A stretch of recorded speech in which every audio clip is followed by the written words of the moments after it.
My son and I are embarking on a lavish new life abroad thanks to his $3 million.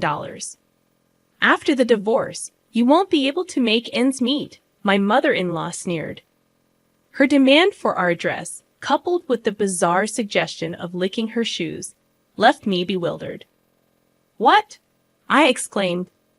What are you talking about? I demanded, utterly perplexed. I had no clue what my mother-in-law was talking about. I admitted to myself. There had been no indication that they were planning to go abroad, or that they had been saving up money. That's because I said my son got $3 million. We're gonna live the high life overseas. Just the two of us, she boasted. The shock hit me like a freight train. Why would my husband leave the country? And where did $3 million come into play? Why do you want to know so badly? She taunted. Well, if you really want to know, kneel down and beg, licking my shoes, and maybe I'll tell. She sneered, her tone cutting. What's with that attitude? I retorted, my frustration mounting. Where is my husband? I demanded, seeking answers. Oh, it's very comfortable here. We're enjoying the high life with my son's $3 million, she declared with disdain. So you're no longer needed, she dismissed me casually. I was stunned by my mother-in-law's callous words. What did it mean that my husband suddenly had $3 million and was living a luxurious life abroad? Moreover, her treatment of me as an outsider fueled my anger and anxiety, and I knew I needed to assess the situation calmly. How did my husband come into such a substantial sum of money, and could that $3 million possibly be related to? Reflecting on my life, I recalled how I met my husband at work, drawn to his positivity and warmth, leading to our marriage. His parents had welcomed me warmly, and we later had a daughter who is now 14. Growing up in poverty with toxic parents, I was determined to cherish and love my daughter deeply despite facing hardships. However, when my husband was assigned to a project in Texas, he moved away, leaving me to manage work, household chores, and our daughter alone. Reluctantly, I agreed to live with my mother-in-law for support. Mommy, when will Daddy come back? My daughter often asked. It seems he'll be in Texas for a while. But don't worry, Grandma's coming over, I reassured her. Little did I know that decision would become the greatest regret of my life. You're working late again today, huh? Women who neglect their families. My mother-in-law's biting remarks greeted me daily. I have a job too, and I take care of our daughter. I defended myself, but she remained unsatisfied. When I was young, the family was everything. The thought of working outside never crossed my mind, she'd reminisce. On the day my daughter achieved good grades at school, she claimed credit.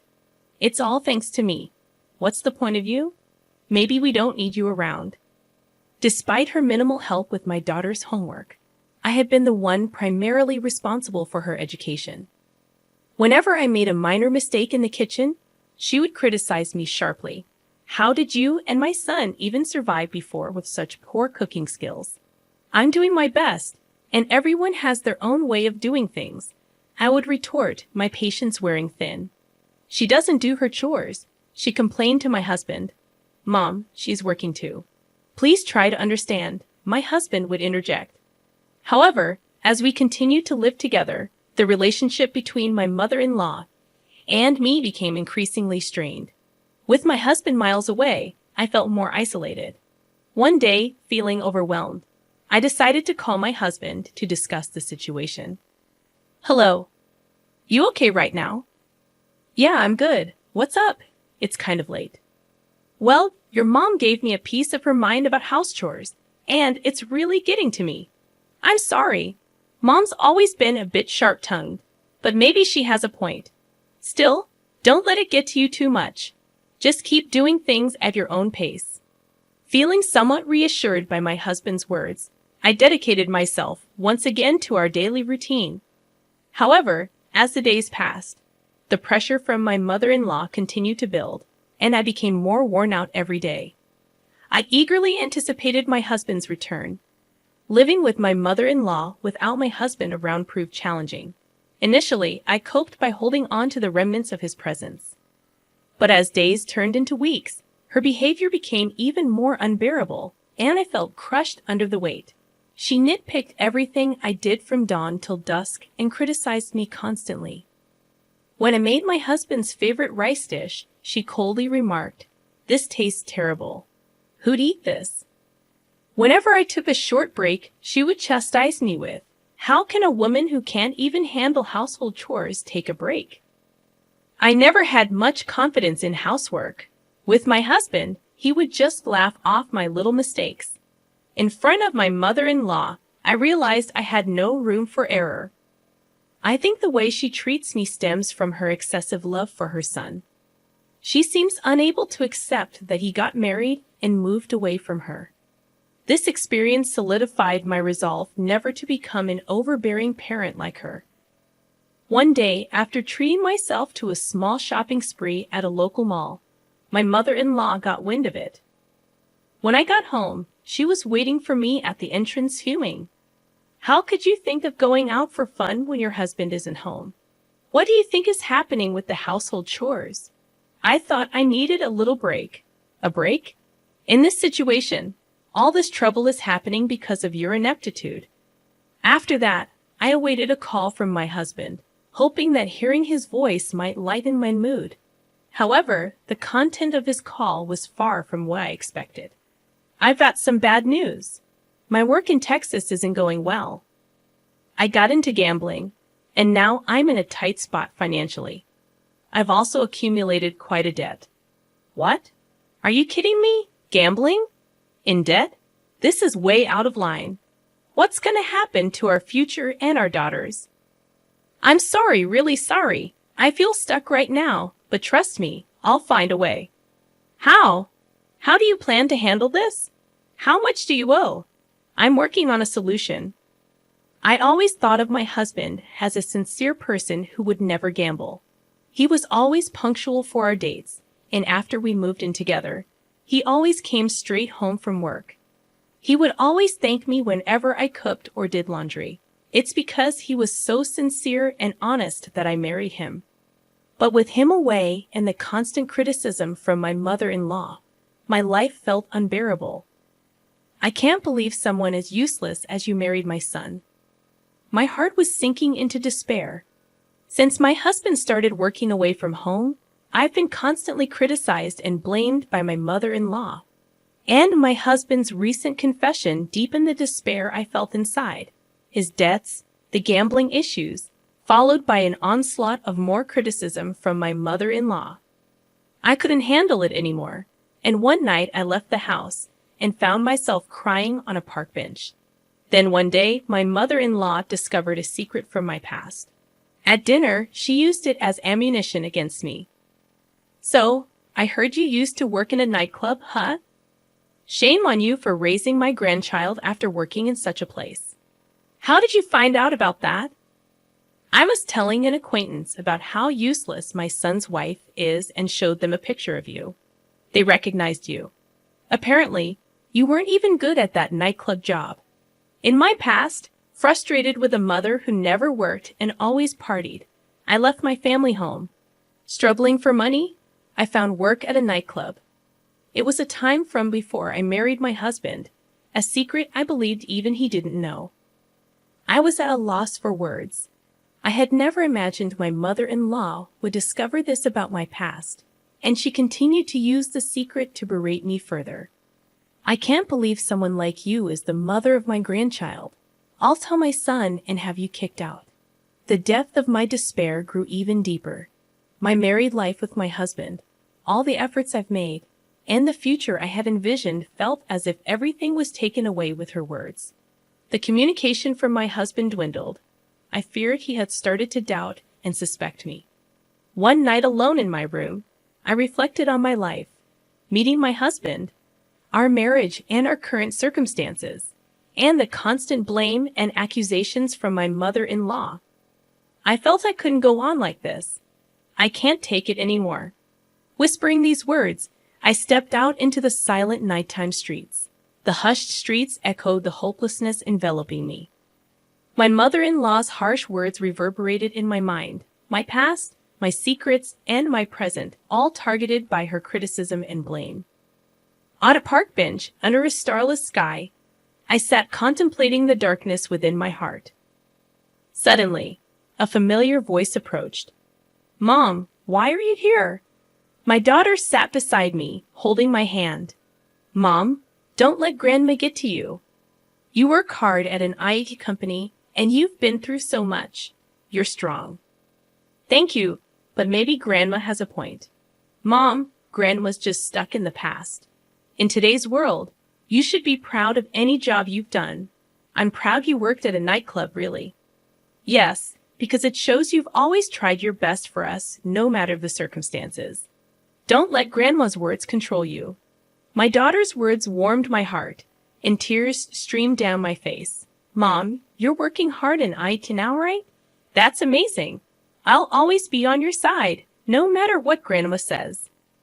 Filled with gratitude for my daughter's support, I found hope that we could face challenges together. In my husband's study, I took a deep breath before diving into a mountain of paperwork.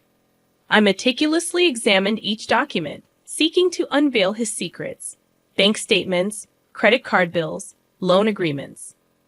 Slowly, my husband's financial situation became clearer. Why did this happen? I discovered numerous receipts from gambling activities, horse racing, slot machines, casinos. The thought of how much money he had squandered on these pursuits was heart-wrenching. Next, I turned on my husband's PC. The password was his birthday reversed. His inbox overflowed with collection emails and messages from friends demanding repayment of loans. Furthermore, promotional emails from gambling-related sites flooded his mailbox. I calculated how much my husband had spent on gambling. The result was an astounding $3 million, far beyond my estimation. Seeing that amount, panic set in momentarily, but there was no time to lose. I began planning to secure funds to maintain our livelihood. Drawing on my savings, the expected proceeds from selling our high-end electronics and luxury goods at home, and the savings from my salary, I worked on a financial strategy. Continuing my investigation, I reached out to financial institutions to understand the extent of my husband's debts. Obtaining credit information in his name, I devised a plan a few days later. Preparations for a life independent of my husband and mother-in-law were underway. I also strategized to repay my husband's debts. Leveraging my experience in the IT industry, I joined freelance projects. Creating a portfolio and registering on a website introducing freelance jobs occupied my days. Soon after, I received my first request from a client. This will help a bit with our living expenses. In the midst of daily work, I scrutinized our household finances. Canceling unnecessary subscription services, cutting down on wasteful spending, and researching cost-effective recipes became my routine. I successfully reduced our daily food expenses, and based on insights from local friends, participated in a community yard sale. Selling some branded items and unnecessary electronics, I earned a decent amount, contributing to our financial stability. A few weeks later, my freelancing endeavors were thriving, and a sense of financial stability began to settle in my bank account, sufficient for our living expenses. Upon returning home, I discovered that all of my mother-in-law's belongings had vanished. Simultaneously, my phone rang, and it was her on the line. "Oh, are you already home? I noticed our stuff is gone. What are you trying to say?" "My son and I are starting a luxurious life abroad with his $3 million. After the divorce, you won't be able to make ends meet. If you want our address, get on your knees and lick my shoes." Suppressing a chuckle, I responded, "Actually, that $3 million is a debt." "Stop joking. There's no way my son has that kind of debt." You might not believe it, but it's true. In his study, there are transaction records from banks and financial institutions, credit card bills, contracts, and more. Plus, on his PC, there are collection emails from financial institutions, messages from friends demanding repayment, and promotional emails from gambling sites.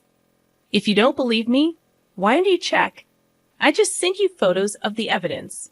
Maybe you should take a look. You're lying. It's the result of him getting deeply into gambling, horse racing, slot machines, casinos. All in all, it amounts to a whopping $3 million. I just sent you photos of the evidence. Maybe you should take a look. I had no idea. He probably didn't want you to know, but it doesn't change the facts. In silence, my mother-in-law took a deep breath. I truly didn't know. I don't know what to say. Without another word, I hung up, resolving to begin anew. Shocked by the actions of my husband and mother-in-law, I focused on forging a future for my daughter and me. Later on, my husband called. I'm so sorry, truly I am. His subdued voice did little to quell my anger. Why did it come to this? Our family is falling apart because of you. I never thought it would come to this. But when I decided to go overseas with Mom, I couldn't see a future with you and our daughter. Flabbergasted by his words, I asked, You couldn't see? It's because of your carelessness and lack of planning that our family is in this mess. I know that, but it's too late now. I made a promise to Mom. Promise? What promise? One to sacrifice our daughter's future and grab a paradise just for yourselves. His silence was met with his sobbing on the other end. Calmly, I hung up the phone. The reason my mother-in-law confused assets with debts was due to a bill of $3 million that suddenly arrived at our home. She mistook the $3 million bill for a lottery-winning notice. She began planning her dream relocation overseas and approached my husband about it, unaware of his mother's misunderstanding and thinking starting a new life overseas would allow him to escape the debt problem. He accepted her proposal, mistaking a bill for a lottery notice. After that, I kept my anger towards my husband and began looking for a lawyer. I was set on preparing for divorce, claiming compensation for emotional distress and child support. Now, a new life was about to start. A life for me and my daughter independent from my husband and mother-in-law. I consulted with a lawyer about the divorce, emotional distress compensation, and child support claims. During this period, my daughter and I spent a lot of quality time together, and she became my strongest supporter. She fully understood my decision and chose to stay with me. Hearing her words made all the hardships, disputes with my husband and mother-in-law worth it, and I couldn't help but shed tears.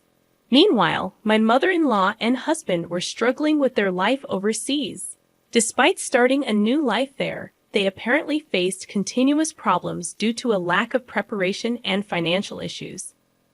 Furthermore, after being pickpocketed and losing their funds, they faced even more difficulties due to the language barrier. In the end, they were deported for overstaying their visas. Later, I negotiated with my husband through the lawyer. The divorce is finalized. We've agreed that he'll pay the emotional distress compensation and child support in one lump sum. Thank you. Now I can finally start a new life.